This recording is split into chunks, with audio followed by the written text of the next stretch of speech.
छत्तीसगढ़ विधानसभा के मॉनसून सत्र का आज चौथा दिन था और बड़ा ही महत्वपूर्ण ये दिन रहा, क्योंकि इस पे ध्यान आकर्षण करते हुए कई ऐसे बड़े मुद्दे आए। उन मुद्दों में एक बहुत बड़ा मुद्दा करप्शन का ये सामने आया और जो खुद उठाने वाले कांग्रेस, माफ कीजिएगा, भारतीय जनता पार्टी के सीनियर लीडर और in fact former leader of opposition Dharamlal Kaushik हैं। उन्होंने एक मुद्दा उठाया कि CGMSC यानी कि छत्तीसगढ़ मेडिकल सर्विसेज सप्लाई जो करने वाली कॉरपोरेशन लिमिटेड है, वो एक ऐसे पार्टी को मेडिसिन सप्लाई करने के लिए ऑर्डर दे दिया, टेंडर दे दिया, जो ऑलरेडी ही करप्शन में संलिप्त थी। ये जो सवाल है, ये इस सवाल की ओर, इस पूरे मुद्दे की ओर ध्यान आकर्षण करने की कोशिश धर्मलाल कौशिक ने की और श्याम बिहारी जायसवाल जो हेल्थ मिनिस्टर हैं छत्तीसगढ़ के, उन्होंने इस पे जवाब भी दिया।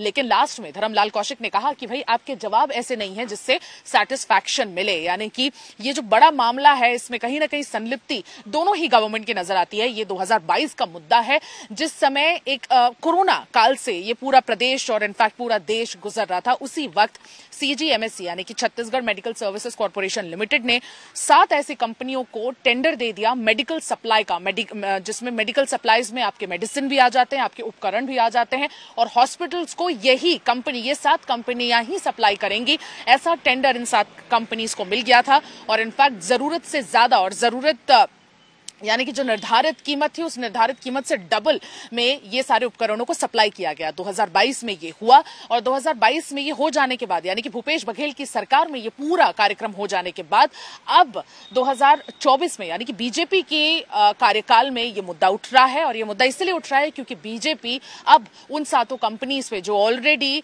जांच के घेरे में है और EOW यानी कि इकोनॉमिक ऑफेंसेस विंग उस पर जांच कर रही है, जांच करना चाहती है और इसकी परमिशन EOW ने 2022 में उस समय के तत्कालीन भूपेश बघेल सरकार से मांगी थी, जिसकी परमिशन नहीं मिली। और इसी के चक्कर में अब ये जो पूरा मामला है ये उठ गया है। इसकी एनालिसिस करने के लिए, क्योंकि थोड़ा सा पेचीदा टेक्निकल मामला है, तो एनालिसिस करने के लिए सीनियर जर्नलिस्ट राम अवतार तिवारी जी हमारे साथ जुड़ रहे हैं। हम उनसे भी इस पूरे मुद्दे को समझने की और आपको समझाने की कोशिश करेंगे। सर, ये 2022 का मामला है, यानी भूपेश बघेल गवर्नमेंट की बात कर रहे हैं हम। CGMSC ने 7 ऐसी कंपनियों को, जो दिल्ली की कंपनी थी, हिमाचल की कंपनी थी, एक कंपनी जम्मू की थी, ऐसे कुल मिला के 7 ऐसी कंपनियों को टेंडर दिया गया और कहा जाता है कि टेंडर प्रोसेस हुआ भी नहीं, बिल्कुल टेंडर दे दिया गया, क्योंकि टेंडर की जो कंडीशंस थी उसको भी ये 7 कंपनी फुलफिल नहीं कर रहे थे। उसके बावजूद इन 7 कंपनियों को टेंडर दे दिया जाता है किसी कारणवश। हेल्थ मिनिस्टर उस समय TS सिंहदेव थे। टेंडर दे दिया जाता है। टेंडर देने के बाद अब जब EOW पाती है, एक शिकायतकर्ता ने शिकायत की और शिकायतकर्ता की शिकायत करने के बाद पता चला कि ये संलिप्त थे कहीं ना कहीं करप्शन में और इन पे जांच होनी चाहिए, तो एंटी करप्शन ब्यूरो ने लेटर लिखा स्टेट गवर्नमेंट को। उसके बाद जब लेटर लिखा तो परमिशन नहीं मिली। तो ये क्या मामला है? लेटर लिखने के बाद एक फॉर्मल, एक टेक्निकल एक प्रोटोकॉल होता है कि जब स्टेट गवर्नमेंट जब तक परमिशन नहीं दे सकती आप आगे नहीं बढ़ सकते। तो उस समय की तत्कालीन कांग्रेस सरकार ने क्यों नहीं परमिशन दी? क्या ऐसा चल रहा था इन 7 कंपनियों में? पहला, ये छत्तीसगढ़ राज्य पिछड़ा इलाका है, आदिवासियों से भरा इलाका है। यहाँ स्वास्थ्य सुविधाएं बेहद खराब है जी। या ये दिन हम खबरों में दिखाते हैं, कहते हैं। तो यहाँ पर जो स्वास्थ्य विभाग की गड़बड़ियाँ वो आए दिन उभर कर आती, क्योंकि वहाँ एक बड़ा गिरोह हर समय काम करते रहता है, पहला। दूसरा ये कि कांग्रेस सरकार थी, मुख्यमंत्री भूपेश बघेल थे, उप मुख्यमंत्री TS बाबा थे, TS बाबा स्वास्थ्य मंत्री थे। तो ऐसी बड़ी गड़बड़ियों को, क्योंकि दोनों के बीच एक महत्वाकांक्षा की लड़ाई भीतर भीतर चलती रही, इसलिए शायद शिकायतों के बाद, बड़ी शिकायत हुई, शिकायतों के बाद जांच की अनुमति नहीं दी गई, क्योंकि उसका राजनीतिक अर्थ दूसरे निकल जाते और दूसरा एक लड़ाई छिड़ जाता, तो वो नहीं पाया। तीसरी बात जो ये है कि आज विधानसभा के पूर्व अध्यक्ष, नेता प्रतिपक्ष, बड़े नेता जो है जोरदार तरीके से पूरे तथ्यों के साथ ये मामला उठाए हैं। अब इसकी जांच सरकार कर पाती है या नहीं कर पाती, या लीपापोती करती है, ये देखना है। पिछली सरकार ने जैसा लीपापोती करके मामला को आगे बढ़ा दिया, आज 2 साल बाद ये मामला उठा, वो भी कोरोना काल के समय जब लोग दवाइयों के लिए मरे जा रहे थे और जीवन की लड़ाई लड़ रहे थे, तब भी जो कतिपय लोग हैं वो अपने लाभ के लिए जीते रहे। तो आज जो विधानसभा में घोषणा हुई है, एक 3 IAS की कमेटी बनाकर जांच करेंगे। अब ये जांच तो बहुत सारी घोषणाएं कर रहे हैं विधानसभा में सरकार, अब इसको किस रूप में जांच करते हैं, कितने तथ्यों के साथ करते हैं और कितनी कार्रवाई कर पाते हैं। जो खबरें आ रही हैं वो ये भी आ रही है कि पिछली सरकार ने जो टेंडर किया था वो टेंडर का अभी भी वही ठेकेदार, वही सप्लायर, वही लोग अभी भी जांच कर रहे हैं और जिस तरह से सप्लाई कर रहे हैं उसके कारण एक संदेह के घेरे में आ रहा है, क्योंकि एक बड़े नेता ने दवाइयों की कीमत दुगनी कर दी। मांग नहीं था, जिलों में मांग ना होने के बावजूद भी ये ली गई। इसमें बड़ा अर्थ देख रहे हैं कि क्या ऐसे कारण है जो जिलों से मांग नहीं आई, या उस तरह की बीमारियां नहीं थी, या उस दवाई की जरूरत नहीं थी, तो क्या कुछ लोगों को उपकृत करने के लिए ये दवा की सप्लाई करके पैसा दे के ये काम किया गया। तो कई अर्थ इससे उठ रहे हैं, कई सवाल उठ रहे हैं, गंभीर सवाल उठ रहे हैं। अब सरकार को निष्पक्षता से अगर जांच करे तो जो जनता का पैसा, गाड़ी कमाई का पैसा, जो एक सबसे बड़ा उपयोगी विभाग है, उसमें किस तरह से भर्राशाही चल रही थी, वो मामले लगातार विधानसभा में उठ रहे हैं। तो आज जो जांच हुई, अब इसमें अगर गंभीरता से जांच हो तो कई सलाखों के भीतर जा सकते हैं। अब कितना जांच पाते, क्योंकि बड़ी बड़ी कंपनियां हैं, दिल्ली, बम्बई या देश के बड़े उद्योग घराने के बड़े कंपनियां हैं। चाहेंगे कौन कौन सी कंपनियां हैं ये सारी? दिल्ली की जो बड़ी कंपनियां हैं, वो दिल्ली की, बॉम्बे की और बड़े जगह जो बड़ी कंपनियां, क्या उन कंपनी के लोग फिर बच निकलते हैं, या कंपनी के लोग की जांच निष्पक्ष होकर दवा को तत्काल निरस्त करना चाहिए। अभी जो सप्लाई चल रही है, अगर सरकार की निष्ठा है, सरकार इस पर गंभीरता से विचार करे तो तत्काल आरोप लग गए, उन्हीं के सरकार के बहुत महत्वपूर्ण नेता ने मुद्दा उठा दिया, तो तत्काल पहले तो सप्लाई रोकना चाहिए जब तक जांच रिपोर्ट नहीं आ जाए। बिल्कुल, जांच रिपोर्ट के इंतजार किए बिना पूरे मामले को रोककर इसका गुणवत्ता को देखना चाहिए, इसके रेट को चेक करना चाहिए, तब सही मामले में होगा। मतलब अब अगले 6 महीने बाद विधानसभा होगा, तब अगर रिपोर्ट आई तो वो अपना बड़ा खेल करके निकल जाएंगे ऐसे लोग। बिल्कुल, बहुत बड़ी बड़ी कंपनियां हैं। राम अवतार तिवारी जी उनका नाम बताने वाले थे। इनफैक्ट मैं आपको उनका नाम बताती हूँ। हमारे पास एक एंटी करप्शन ब्यूरो ने जो लेटर लिखा था 2022 में, वो लेटर हमारे पास यहाँ पर मौजूद है।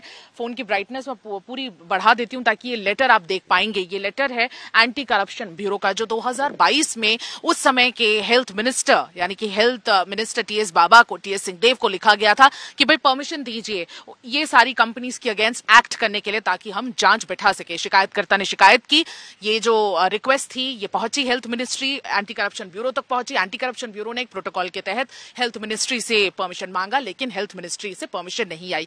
ये सारी कंपनीज है, पेटलाड महल आरोग्य मंडल फार्मेसी है जो गुजरात की है, एक हिमालय रिसर्च लेबोरेटरी है जो जम्मू की है, जो एक उपकरण फार्मास्यूटिकल कंपनी है जो भोपाल की है, और इनफैक्ट एक मंगलम बायोटेक रिसर्च है जो दिल्ली की है, भूषण फार्मास्यूटिकल्स प्रणाली भी दिल्ली की है, और ऐसी कई ऐसी कंपनियां हैं, जैसे कि 7 ऐसी कंपनियां हैं जिनको ऐसा टेंडर दिया गया था। और जैसा कि राम अवतार तिवारी जी बता रहे हैं, हॉस्पिटल्स में रिक्वायरमेंट जितनी नहीं थी उससे कहीं ज्यादा सप्लाई किया गया। इनफैक्ट हॉस्पिटल्स के द्वारा रिक्वायरमेंट बताई जाती है कंपनीज को कि इतनी रिक्वायरमेंट है इन दवाइयों की, उपकरणों की, उसके बाद ही वो उनके रिक्वायरमेंट के हिसाब से सप्लाई होती है। यहाँ पे रिक्वायरमेंट भी नहीं बताया गया था, और ये बात खुद भारतीय जनता पार्टी के सीनियर लीडर बता रहे हैं। सर, रिक्वायरमेंट के बिना हॉस्पिटल में ये प्रोवाइड कर देना, और वो धर्मलाल कौशिक जी ने ये भी कहा कि कौन से रेट पे ये सप्लाई किया गया, तो उन्होंने बताया कि 10 लाख रुपए से ज्यादा की रेट में सप्लाई किया गया, लेकिन आज की रेट में अगर वेबसाइट में देखें तो उसी उपकरण की जो वैल्यू है वो 5 लाख, यानी डबल प्राइस में इसको प्रोवाइड किया गया। देखिए सुमी, अगर पूरे घटनाक्रम को देखेंगे और सप्लाई के समय देखेंगे, उससे बड़ा आश्चर्यजनक बात 3 आती है। पहले कि कोरोना के समय इन दवाइयों की जरूरत थी या नहीं थी, या सप्लायरों को खुश करने के लिए, लाभ देने के लिए इसको खरीदी गई थी। दूसरा, रेट इतना ज्यादा लगाया गया। तीसरी बात यह है कि राजनीतिक इच्छा शक्ति की उस समय अगर कमी थी, तो इस सरकार में अगर है जांच इच्छा है तो इसको तत्काल रोक लगानी चाहिए और कठोर कार्रवाई करनी चाहिए, ताकि ये संदेश जाए। क्योंकि स्वास्थ्य विभाग में इसी तरह के कई और मामले आए दिन आते हैं उजाड़ के। स्वास्थ्य विभाग में दवा खरीदी आम जनता के नाम पर, दवा में जिस तरह से खेल होता है, मेडिकल के नाम पर खेल होता है, अस्पतालों के नाम पर खेल होता है। अस्पताल में जिस अनुसार से अनेक योजनाएं चल रही है, उन योजनाओं से अस्पताल फूल फल रहे हैं, उन योजनाओं से बड़े सप्लायर फूल फल रहे हैं। आम आदमी को जो राहत मिलनी चाहिए वो नहीं मिल रही है। एक गंभीर बात है। जो छत्तीसगढ़ पिछड़ा इलाका, यहाँ एक एक पैसे की कीमत है, उस पैसे का दुरुपयोग करने का एक संगठित पाइपलाइन चल रही है, वो बंद होनी चाहिए। और इस सरकार को निष्पक्षता से कार्रवाई करके, ऐसे और कई मामले उजागर हो जाएंगे आगामी दिनों। कई हम लोग ने जो सुना था कि कई बड़ी कंपनियां जो सक्रिय थी वो आज भी सक्रिय हैं। सरकार बदलने के बावजूद भी वो लोग जो सप्लायर हैं, ठेकेदार हैं, उन्होंने नए लोगों के साथ अपने संबंध बना लिए और कई चीजें जारी है। तो ऐसी जो चीजें जो उठा रहे हैं, तो ये उठाने के सही दृश्य दिखना चाहिए। यह स्वार्थ क्या है, या दबाव बनाने की राजनीति, या निष्पक्ष राजनीति चाहते हैं, क्या चाहते हैं, ये जनता को समझ आना चाहिए ना।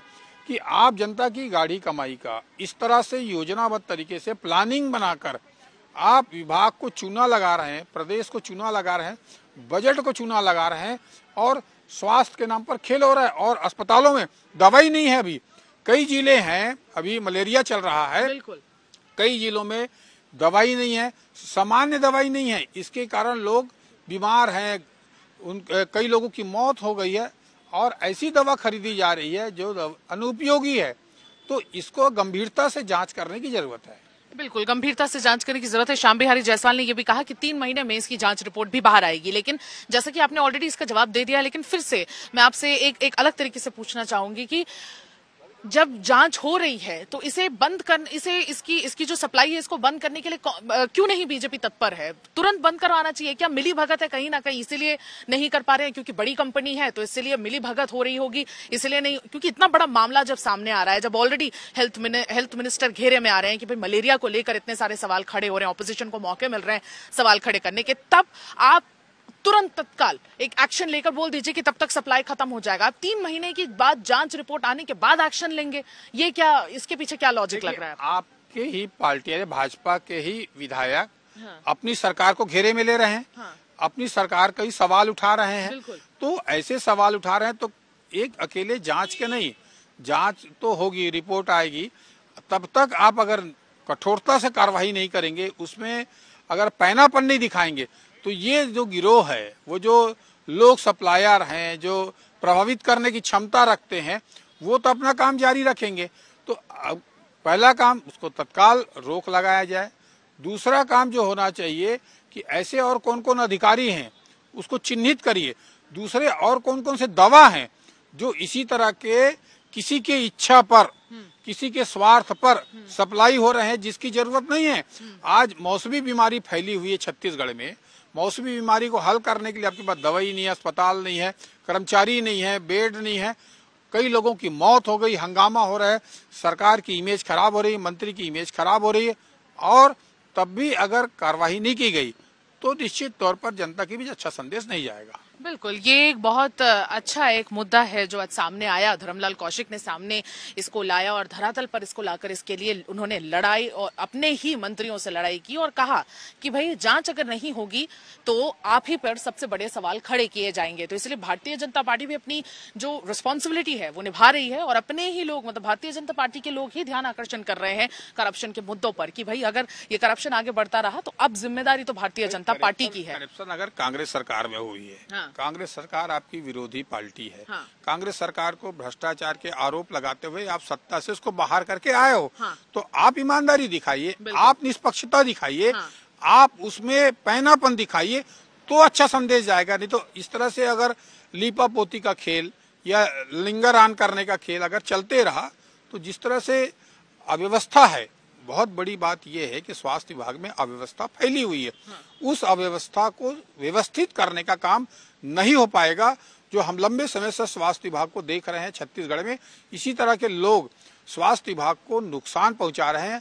स्वास्थ्य विभाग में एक अच्छा मंत्री नहीं मिल पा रहा है जो इस तरह से काम करके दिखा दे और एक रिजल्ट दे। बिल्कुल, ये अपनी गलतियों को भी, जो अव्यवस्था है उसको भी सुधारने का एक अच्छा मौका भी मिला है कि जो अव्यवस्था है सारी चीजों को सुधार के एक अच्छा स्ट्रांग मैसेज दे दीजिए कि जितनी भी ऐसे करप्शन के मुद्दे आते हैं बहुत स्ट्रांगली उसे श्याम बिहारी जायसवाल हैंडल करें। ऐसा एक मैसेज देने का उनके पास एक गोल्डन अपॉर्चुनिटी है। लेकिन देखते हैं कि वो ऐसा करते हैं कि नहीं, या वो इसे हवाई करके बस नाम भर की रिपोर्ट तैयार करवा के बाद में 3 महीने बाद एक्शन लेंगे, जब तक ये सारे कंपनीज यहां से भाग खड़े होंगे और इनफैक्ट गिरफ्त से भी काफी दूर हो जाएंगे। तो ये बहुत बड़े अहम सवाल हैं जो विधानसभा में उठ रहे हैं और आप भी कमेंट सेक्शन पे जरूर उठाएं कि आप क्या सोचते हैं इस मुद्दे के बारे में जो आज बीजेपी ने ही अपने सरकार के अगेंस्ट उठाया है और ध्यान आकर्षण करने की कोशिश की है। आज के राउंड अप पे बस इतना ही। मैं सुमी केवल पटेल वीडियो जर्नलिस्ट राघवेंद्र पांडे के साथ विदा लेती हूं। कल आखिरी दिन भी विधानसभा में क्या होगा, अंदर का एक्शन हम आपको दिखाएंगे और अंदर के मुद्दे ही ऐसे बड़े करके एनालिसिस करके हम आपको बताएंगे। नमस्कार, जय जौहर।